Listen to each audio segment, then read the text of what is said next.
¿Cuál es la relación que existe entre la tensión eléctrica y el voltaje? Bueno, definamos primero qué es voltaje. Podemos entender como voltaje que es la presión que se ejerce en una fuente de suministro de energía eléctrica sobre las cargas eléctricas o electrones en un circuito cerrado para que se establezca el flujo de corriente eléctrica. Cuanto mayor sea esta presión sobre las cargas eléctricas o de los electrones, mayor será el voltaje. Podemos ver esta imagen, donde hay un flujo de voltaje desde un polo hacia otro.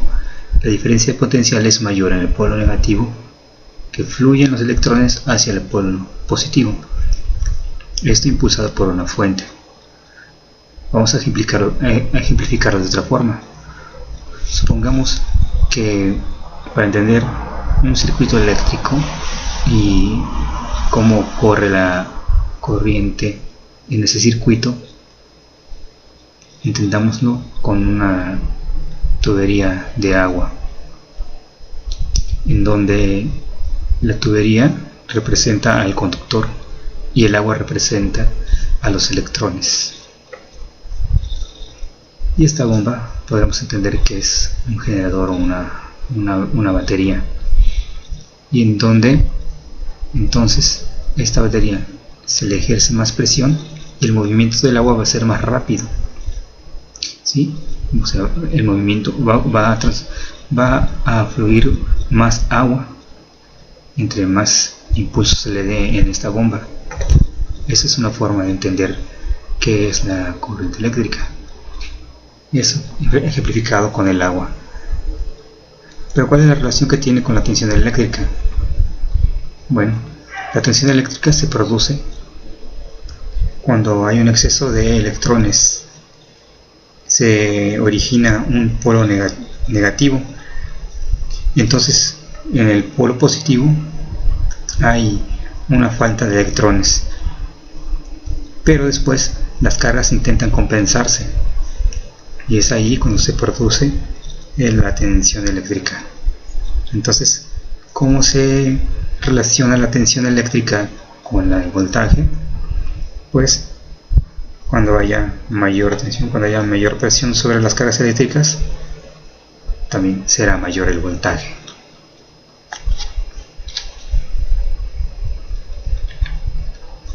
¿Para qué nos sirve saber la intensidad eléctrica que tiene un circuito? Bien, nos sirve para conocer la cantidad de carga eléctrica que circula por la sección de un conductor eléctrico en una unidad de tiempo.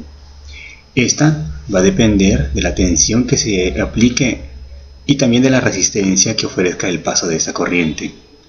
Como un ejemplo podemos ver que tenemos una sección de una tubería o un túnel,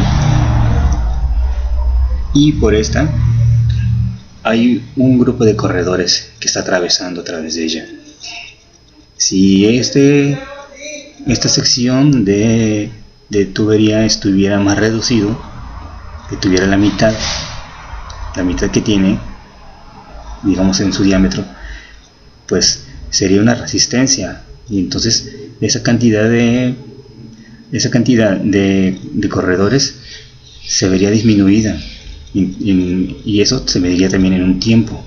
Si estuviera más amplia, pues cabrían más corredores a través de ella y podrían atravesar más en menor tiempo. Ese es un ejemplo.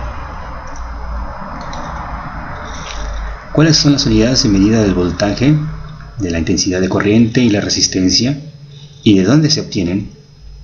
Bien, el voltaje se mide en volts, se representa con la letra V y es nombrado así en honor a Alessandro Volta. Podemos ver en este ejemplo, en este diagrama, que el voltaje pues se mide en voltaje de alta densidad, voltaje de media densidad y voltaje de baja intensidad, o como se puede conocer también, alta tensión, media tensión y baja tensión. Y la intensidad de corriente, esta se mide en amperes, como ya habíamos dicho. Esto cuando estamos hablando del Sistema Internacional de Unidades, y esto es en honor a André-Marie Ampère. Y la resistencia, que se mide en ohm, se representa con la letra omega y es nombrada así en honor a George Ohm. Como se puede ver en este diagrama, una resistencia para que este fluido atraviese este recipiente es dependiendo de cómo estos orificios. Supongamos que el agua está representando a la corriente eléctrica, ¿sí? Y los orificios pues son las resistencias. Un orificio que tiene esta altura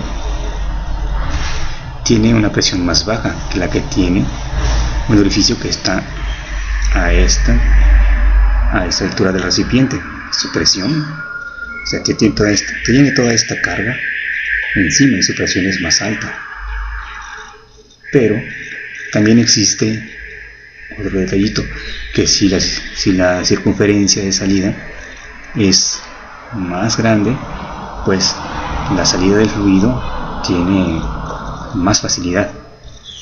Entonces podemos ejemplificar a la resistencia con estos orificios, dependiendo de donde estén ubicados y también del tamaño.